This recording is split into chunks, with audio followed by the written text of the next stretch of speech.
What's going on, new money? In this video, I'm going over some updates by the PI team, and I'm going to read over a pretty short article that they just released yesterday. It's really talking about the mainnet migrations roadmap that they have, and they also explain kind of PI's tokenomics and supply. In this video, I'm going to be giving my thoughts. I want to hear your guys' thoughts in the comments. Also, subscribe for more PI Coin content. Let's go ahead and get straight into the video. All right, here we have the article that the PI team just released yesterday, April 17th. You can see it's about the mainnet migrations, like I said, and the PI tokenomics and supply. I think they had a lot of questions regarding what's going on with the migrations, as well as what's going on with the supply schedule and the release unlock. So I think that this article is really here to just clear some of that up. Let's go ahead. I'm just going to read over the article and then give sort of my thoughts as I see fit.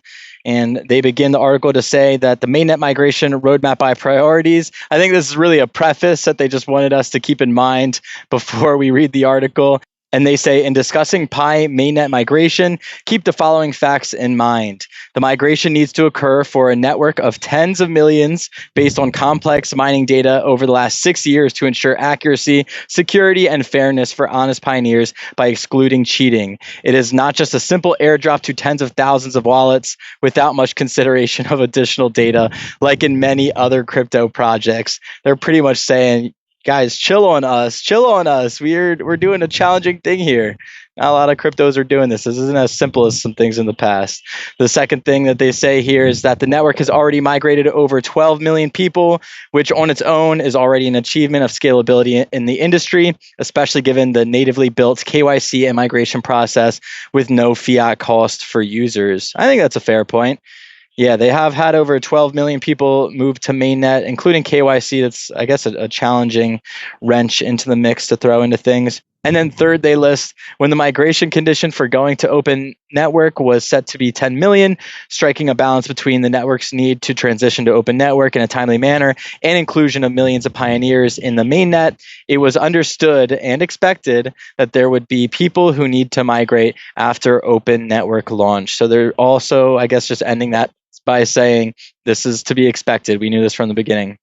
So finally, here we go. Here's a roadmap of the mainnet migrations work based on the network's priorities. First, they say, so top priority is completing the initial migrations for pioneers in the queue. That's fair. Currently, the network is completing the first migrations for queue pioneers, including verified base mining rewards, verified security circle rewards, lockup rewards, utility app usage rewards, and confirmed node rewards. So if you're in the queue, you are their top priority.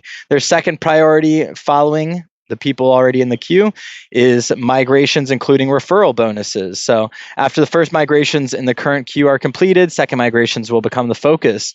Second migrations also include referral mining bonuses attributable to referral team members who pass the KYC. And lastly, they say there will be ongoing periodic migrations, and they say finally, Pi Network will shift into regular periodic migrations, monthly, quarterly.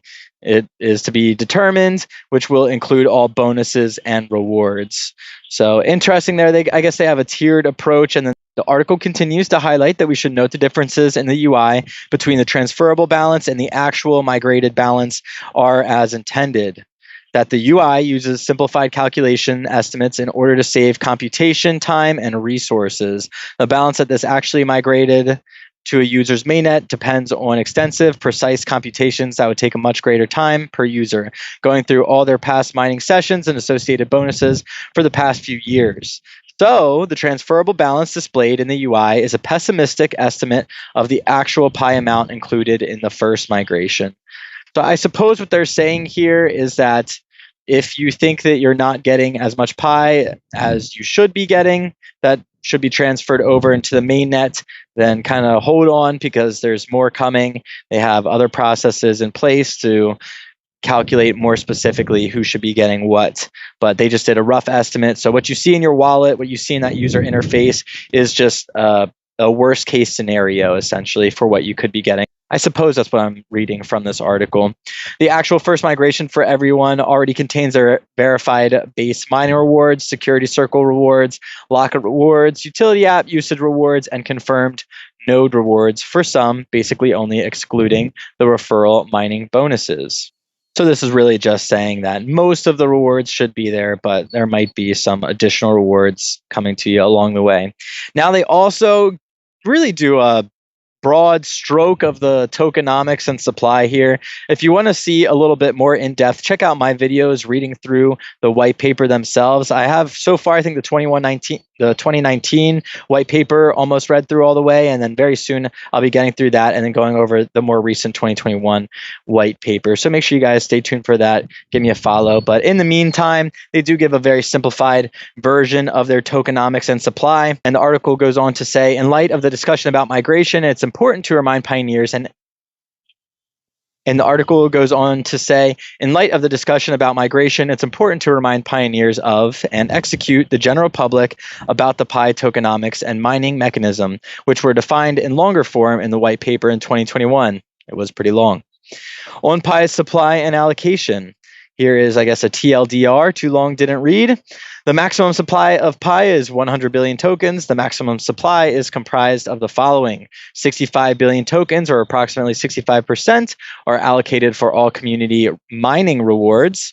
10 billion, or about 10%, are allocated for foundation reserves. About 5 billion, or about 5%, are allocated for liquidity purposes, and about 20 billion are allocated for the core team. Each allocation mentioned above tracks the community migrated mining rewards issuance pace. So the proportions of each allocation and the total supply remain the same at any given moment. I'll be honest, I'm not really sure what this last sentence means. Each allocation mentioned above tracks the community migrated mining rewards issuance pace. So the proportions of each allocation and the total supply remains the same at any given time. Does that mean that depending on how much is mined will depend on how much of these other tokens are released in proportion to how much was mined? Not really sure. Interesting. The effect, let me know if you guys know in the comments down below. Let me know if you guys know anything about that, your thoughts on that. The effective total supply of PI, the total PI supply at the current time, proportions the allocations the same as the maximum supply. Since every allocation tracks the migrated mining rewards of the community, the effective total supply can be calculated by dividing the current migrated mining rewards of PI on the mainnet blockchain by 65%. The other allocations within the effective total supply can then be calculated based on the same proportions as the maximum supply. For example, at most 10% of the effective total supply is available in the foundation reserve, 5% of the effective total supply is available for liquidity purposes, and 20% of the effective total supply is available for the core team. This remains true despite the fact that all tokens were minted at the genesis as technically required by the blockchain protocol. Again, if you didn't already, check out me reading over the white paper to learn a little bit more about that. I didn't know that all of the coins were technically already mined in the beginning and they're just being released at this point. Yeah, again, so I'm not 100% clear about this, but what I think this means is that the amount of tokens that's released to these people will depend on how much PI is mined, and they are keeping the proportions equal. I think that's how I'm understanding it. Let me know what you guys think in the comments if I'm understanding that correctly or if I'm maybe reading that wrong. The article continues, the allocation structure itself ensures the impartial role of any processes that affect the migration speed because all other allocation buckets track the pace of mining rewards. It was intentionally designed to align the interests of all parties in the network to get as many pioneers and as many PI onto the mainnet as possible. So the network is committed to migrating pioneers and their PI as soon as possible. Nice. I guess they're saying there that the incentives are aligned. Everybody is trying to get their PI. The more PI we all get, the more PI everybody else gets. The team gets, the liquidity pools get, etc. I think that's how I'm reading that. I think I'm reading that right. The PI mining mechanism, here we go. Just very briefly, a little TLDR again, then they get into a conclusion. The PI mining mechanism is designed to expand its decentralization, utilities, stability, and longevity, in addition to growth, inclusion, and security. Damn, it knocked out a lot in one foul swoop. That's a tough thing to do. Let's see how they aim to do it. The PI's mining rewards are distributed based on an issuance formula that follows a declining exponential decay model defined in the PI white paper. Again, see my video. I'll comment to the original ones from the old white paper. They do have some updates. I'm going to read through those coming up soon, so stay tuned. Make sure you guys subscribe for that. Pioneers can increase the amount of mining reward they receive based on their individual contributions to the network, like security circles, using utility-based Pi apps, running nodes, etc. For each month, the amount of Pi to be distributed as mobile balance is capped and determined by the model, regardless of how many people or how many types of mining rewards there are during the month. The capping is achieved by the design of a system-wide base mining rate, and each type of mining reward to each individual are just a multiplier of this base mining rate. As the monthly supplies always diminish, the base mining rate generally decreases over time. In plain English, I believe this means it's better to mine now than wait later, and you will get more money now if you mine than if you wait later. I think it also fluctuates and depends on how many miners there are, how much Pi is left in the system, all of that stuff. So I guess the important things to keep in mind are that it's algorithmic, and the sooner you start mining and the more you mine, the better. In conclusion, the article wraps up to say the network is dedicated to completing mainnet migration for all real, verified, and honest pioneers as soon as possible, while ensuring accuracy, security, and integrity of the network. PI's tokenomics are designed to align long-term network growth with real contributions from the community, ensuring that the issuance model remains fair, progress-driven, and grounded in actual participation. Read the white paper to learn more. You could also watch my videos to learn more. Guys, let me know what you think in the comments. I'm really curious.